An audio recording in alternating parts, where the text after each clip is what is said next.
to a new episode of Books and Beyond from the Winter Park Library, recorded live in the recording studio at the library in beautiful Winter Park, Florida.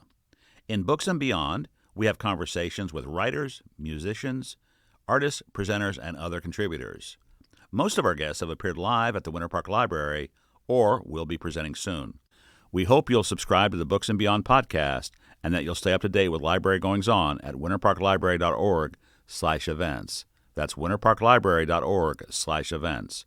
I'm Michael Werner, and I'll be your host for our interviews. Enjoy the show.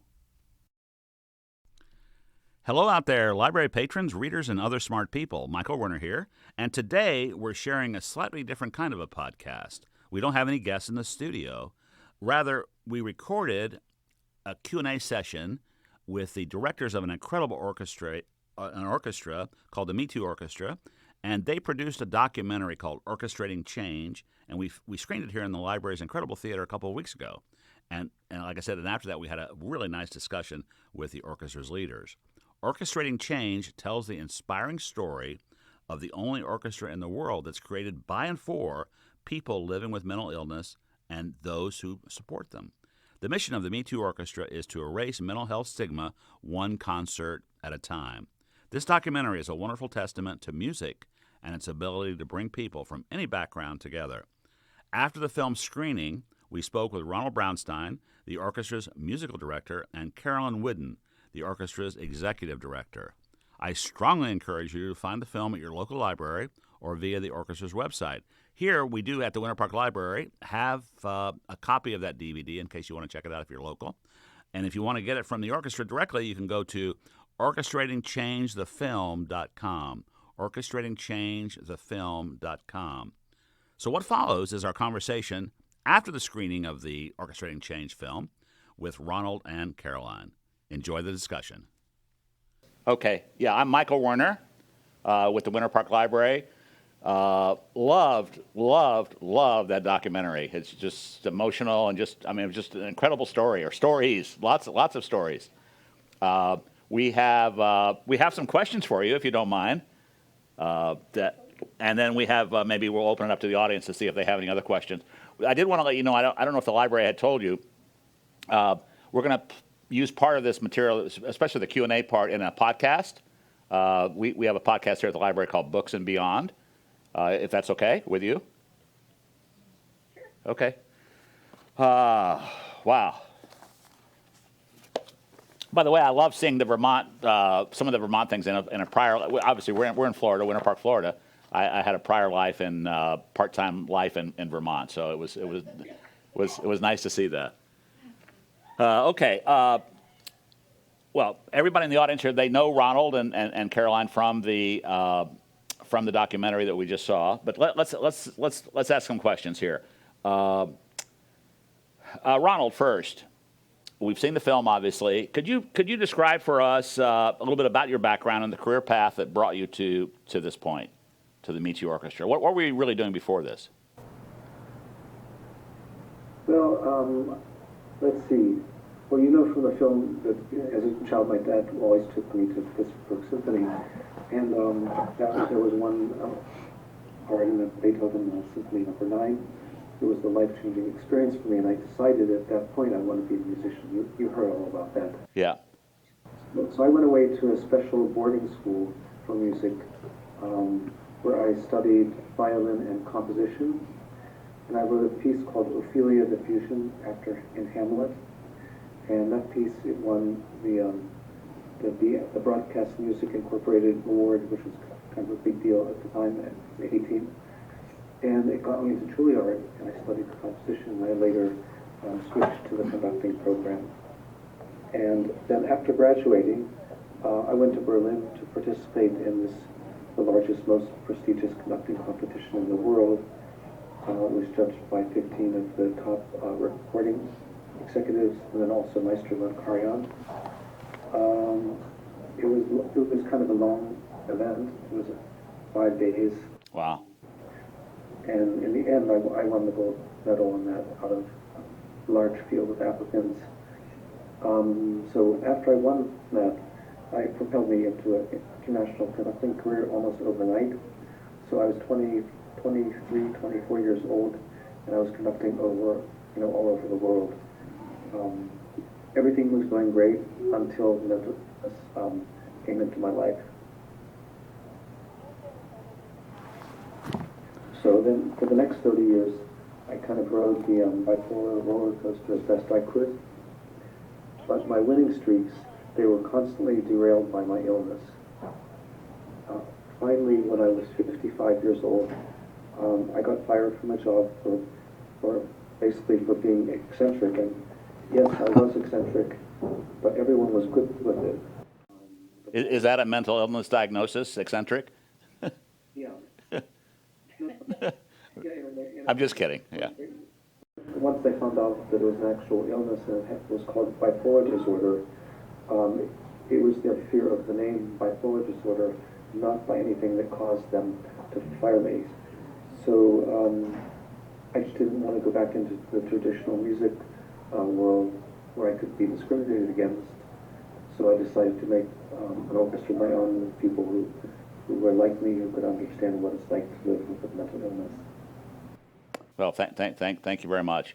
And Caroline, question for you. One of the things we noticed in the film was that about half of the orchestra are made up of people with one form of mental illness or another, and the other half don't have any mental illness conditions that they know of or we know of. Why was it important for you to have both types of people in the orchestra? Okay, we can't see you, but I can hear you, so I'll. Well, let's see here. Here we go. Okay. Oh, there you are. There I am. Okay. Okay. So yeah, the question was about half the orchestra are people with mental illness conditions. The other half are not. Why was it important to you to be inclusive in that way? Well, Ronald mentioned being fired from a position at the age of 55, and that position that he mentioned is actually where we first met in Vermont. We were working together, and I had actually heard from someone who worked with us who said, "We think this man has a mental illness and we don't know how to work with that." And that statement was so shocking to me, and I was so frustrated and angry by it. And I'm still frustrated and angry about it 15 years later. But when Ronald came to me and said, let's make our bipolar orchestra, let's make a mental health orchestra, we decided that we really wanted to show that it's easy for people with and without mental illness to work together if you put the effort and the understanding in. We also didn't want to duplicate, kind of the standard support group. Those are great, but we thought there's enough of that. What we really want to demonstrate is in our idea, kind of the ideal integrated community. Mm-hmm. So yeah, I think that was an important decision we made very early on. Fantastic. Let me ask Caroline a follow-up question to that. How could you apply some of the things that you have I guess what you call a stigma-free zone there in the orchestra? Yes. How can you apply Indeed. some of those concepts to other organizations? Well, we have a lot of people ask us, what is that stigma-free zone, and how do you create it? How do you enforce it? And the truth is, honestly, when Ronald and I started this, we just wanted to create a place that felt safe for both of us. So it started out with us just kind of modeling the type of behavior we expected from other people. Mm-hmm. A lot of the musicians also comment on those stigma-free zone signs that we started putting up on the door before every rehearsal, before every concert. And I think the power of that sign can't be underestimated. We see a lot of signs as we travel through our lives, and we never see one that makes us pause and just think, okay, wow, when I pass through these doors, I'm entering a place that is not only safe for me, but a place where people are expecting me to support the people around me. So it's kind of there's two sides to that, both the expectation for yourself personally and then how you're going to treat others around you. I'd love to see those signs used in all manner of organizations and businesses, but certainly it's worked for us. Yeah. Question for Ronald, if I may. It was obvious, very obvious from the film that you are friends of most, if not all, of everybody in the orchestra. and you have really special relationships as a mentor, as a friend, as a working partner. Why is that important to you, or how did that come about? Oh, you're muted, honey. So it's most important to me because I'm able to be much more than just their conductor. Um, you can see it mainly, let's see, the film sort of centered around my relationship with Dylan as a friend, the bass player. Yeah. And I could give you a little peek into my, shall I say, deeply personal relationship with him. At the first rehearsal, when he came in, he looked so sad and depressed that he could barely get his instrument out of his case. And he did get it out, and he played the rehearsal. Afterwards, as he was leaving, I asked him if he'd like to have a cup of coffee with me on that Wednesday, and I gave him my business card. He was very shocked that that the director would give him a business card. I heard from his mother later that he just couldn't believe it. That's Anyway, so when we went for coffee on that Wednesday, and actually every Wednesday for years we met for coffee because just getting to know each other, and in the end he became one of my best friends that I ever had.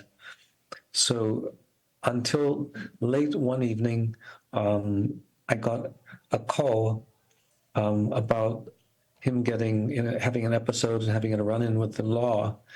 He has schizophrenia, and the voices told him to put a gun in his mouth. So it turned out it was an empty gun that he was just kind of playing around, but the police grabbed him, and they grabbed him. So he was in a holding, what's it called? like a holding cell. Detention. So I went with him to court, and to make sure he understand what was going on, and I advocated for him with the public defender and the judge, but turned out he had to go to prison, and we lost touch. And then several months ago, I called his mother just to see where he was, and he just has gotten out. So I'm still talking to him now. We resumed our friendship, and it's really a very bright star again. But all of these very, I don't know, what did I call it, deep and profound relationships are only possible because of the stigma-free zone. Mm-hmm. Secondly, I'm a role model to them because most of them know that I have been wrong, but that I didn't give up. And they know that I pulled myself out of that spot and made something beautiful for myself and for them. So it kind of gives them a kind of courage that I think helps a lot of people out. And lastly is my relationship in orchestra. It's just sort of like any orchestra. I use all the methods at my disposal to teach them to listen to each other and to watch each other and to breathe together and all together to feel the music together. So that I just work with them as a normal regular orchestra, just with a lot more love than it usually gets. Mm-hmm. Yeah, wonderful story. Thank you, Ronald. Caroline, a lot of us have conceptions about mental illness. Some are correct, some are not. Some are, we just don't really understand it if we don't suffer with a particular mental illness symptoms. Why do you think we fear that? Why do you think we fear mental illness, or we're afraid of people with mental illness? Gosh, I mean, I think, what you said about us not understanding it is a big part, right? I mean, Yeah. We fear what we don't understand. But I also think, we've been subjected to media stories that catch people on their very worst day ever. And those are the only stories that we ever hear, right? I mean, nobody ever does a story about a woman with bipolar disorder who gets up and goes to work and, does her high paying job, comes down back home and feeds her family and goes to bed, and it's completely uneventful. We don't have that many people who are living well with mental health issues who actually share their stories, in fact. So I think if we had more of those positive stories, of course, that's not news, right? Unless somebody's acting up, really, it doesn't reach us through media stories. And because of the stigma attached to the diagnoses, nobody wants to talk about it, even if they're doing well. So that's been kind of a catch-22 for many years. But I think, the more we can get stories out, like the ones that we see in the film, even though not everybody's having their best day all the time, I think we've got to share stories like Ronald's, where, people can say, oh gosh, you can have a diagnosis and actually achieve great things. Mm-hmm. And so how can those of us not in your orchestra there, how can we help, or just people in general, how can we help reduce the stigma around mental health, do you think, Caroline? Well, I mean, a lot of it sounds maybe oversimplified, but a lot of it is just continuing to have discussions. And when we catch somebody who's, pushing forward a false narrative about what it means to live with bipolar disorder or schizophrenia, I mean, just reminding people that you can, in fact, live very well with these diagnoses, that we have very advanced treatments these days. Stopping some of that fear mongering whenever we get a chance, it goes a long way. Well, and unfortunately, I see lots of people, and I'm sure I've done this sometime in my life, we make fun of people with mental illness in some way sometimes, We have to. Yeah, I mean, again, I think that's kind of a fear response in some ways, that we either laugh or we just fear, anything that's different that we don't understand, and that can feel very natural. It's kind of part of the human response. But if we are a little bit more careful about how we view others and maybe not leap to judgment, maybe that can make a difference. Okay. Yeah. Thank you, Ronald. Another question for you, if I may. Obviously, music is your life. It's an incredible part of the lives of everybody in your orchestra. How do you think music helps people through mental health challenges? This came unplugged. I don't know if that's... Oh. You're muted again, honey. What can you say again? What's your question? Okay, the question was, obviously music is your life, and it's a big part of the lives of people in your orchestra. How do you think music helps people get through mental health crises or problems? The role of music. One thing is that when you're playing Beethoven or studying Beethoven or rehearsing, it really it fills your whole mind up. There's not really a lot of room for feeling a lot of bad things, because it's so music is so absorbing, and I think that's the main way. Okay, thank you. Last question I have, and I want to open it up to our group here, is for Caroline.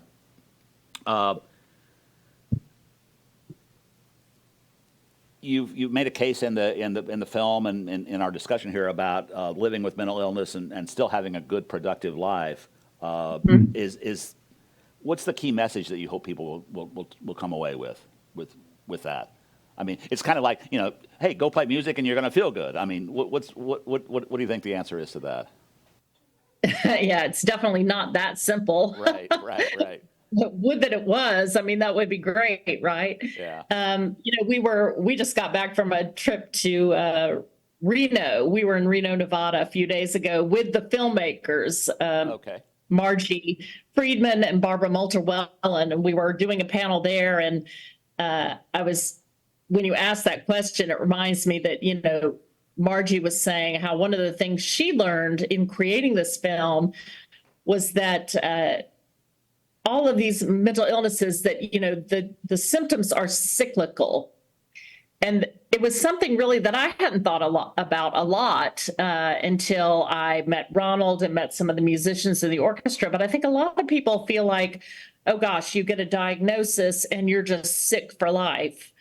When in fact, there's a lot of ebb and flow, a lot of ups and downs. And, you could be diagnosed with schizophrenia because you have an episode of psychosis, but then you go on to have, you get some medication, you go on to live without any symptoms for a while. And so I think just, acknowledging that there are ups and downs, as there are with other medical issues, is really critical. And now I'm realizing I forgot what you even asked me, but I'm just blabbering on. No, blab away. No, that's great. I hope it was in context. Wondering, the question was, what do you hope people take away from the film, and as it relates to mental illness and music?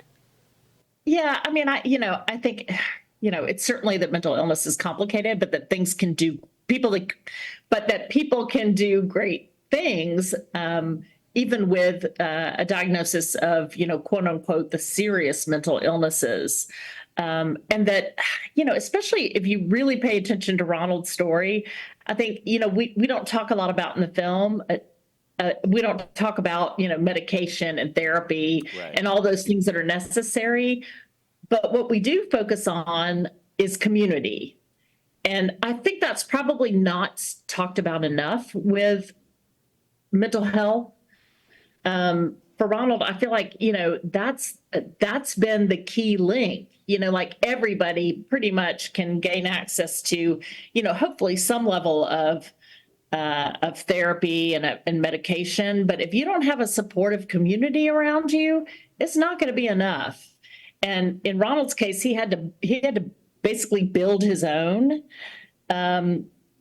So when you encounter people who are living with mental illness in your church, in your place of work, in your own family, just always remembering the fact that we need to be there for each other. That's a key to being able to be successful and enjoy life with these diagnoses. Mm-hmm, mm-hmm. Well, thank you. I do have one more question. I don't think we have any audience questions at this point, but okay. I do have another question. Where are you guys? What's up next for you guys? I mean, I read somewhere that you're doing a Me Too chorus or something. Is that correct? Yeah, we one of the things you don't see in the film actually filming was completed in 2017, and the film came out in 2020, just in time for the pandemic. Okay. So because as we learned from our documentary filmmakers, these are very long processes. They had to raise all the money, personally to make this film. So it's been a few years now. But the week after filming stopped, Ronald and I actually moved to Boston. Oh, okay. And kind of reverse that commute that you see in the film. We were driving back up to Vermont every week. Now we have a team on the ground in Vermont that manages and conducts the orchestra there. So it's allowed us to really focus on Boston, and then our other orchestra in Manchester, New Hampshire. Okay. And then we have a 20-member flute choir here in Boston. If you can imagine that many flutists in one room. Okay. And we started a chorus, as you said, this past year. And we plan to start another chorus up in Burlington, Vermont, in the next season. Your chorus is in Boston. The current one is in Boston. Current one is in Boston. We just finished our first season of that. And that really does feel like a big thing for the future of Me Too, because you don't have to play the bassoon or the cello. Everybody has a voice. So that's really allowed us to welcome in a new part of the community into our programs. Did you mention Portland also? I think I saw that at the end of the film. You got something? Well, as I said, the film finished 4 years a good bit before the pandemic, and then the pandemic really shut down, all of us for a while. And then the group in Portland kind of hobbled on for a while, but does not still exist. I'm sorry to say, the pandemic just came along and wiped it out. So we're working with our board and kind of assessing the future in terms of how we support other communities wanting to start these programs. But for now, we're really focusing on where we can be very hands-on. Sure. That's why you're focusing on sort of the Northeast. Yeah, exactly. We're taking over New England first. Okay. Well, if But you, listen, I'm from Georgia, and I've got a niece in Orlando, we'd so love to maybe have you guys here in Orlando. Yeah, it would be wonderful. we should have something down there. Yeah. Do you know anybody in the music community here? I mean, some of us do. I really don't, except my niece has been working for the Florida Symphony Youth Orchestra, I think it is. Is that here So is that here in Orlando? she's in music there. Is that here in I'm Orlando? sorry? Do you know? Yeah. Yeah. FSYO. Yeah. That's here in Orlando. Yes, That's here in yes. Orlando. Yeah. Okay. Okay. Yeah. Well, let us know if we can help out in any way. As I said, we're going to have this Q&A portion on our podcast. It'll probably be coming out next week. So somebody here from Wonderful. somebody from here from the library will let you know. How do you guys raise? Last question for you. I could talk to you for hours about this stuff. How do you guys raise money principally? I was going to wait and see if Ronald would jump in and answer that question, but Okay. I know he would say, Caroline, why don't you answer that question? Yeah. As I said, we've got a board of directors. We support We're not- ourselves You support. Oh, sorry? by support by donors like you. Okay. Where do we go to donate? Just go to our website, Okay, which is www.metoomusic.org. metoomusic.org. Okay, and Yeah. there's a donation button or something to click on there for donations. It's very There is it's very well accessed. Okay. And So, then just do that. That's always the best way. We also, Caroline is a fiendish grant writer, and she just has a way with money. okay, good. Well, that's always a good. I partner will to have. say it's been tough getting this off the ground, but things are going quite well right now. We've got an operating budget of about $400,000 a year between our various ensembles, and we rely on individuals and a small amount of corporate funding and some grant writing. So That's wonderful. I'm glad that you're progressing there. Yeah. So it's metoomusic.org. You said. metoomusic.org. metoomusic.org. We're going to spread the word for you. We're going to do Thank our best you. to do that. Yeah. Thanks again for being here. Love that documentary and wish you the best. Thank you so much. We appreciate it. Okay. Adios. All right. Y'all be well. All right. Bye-bye. Thank you. Bye. Thank you.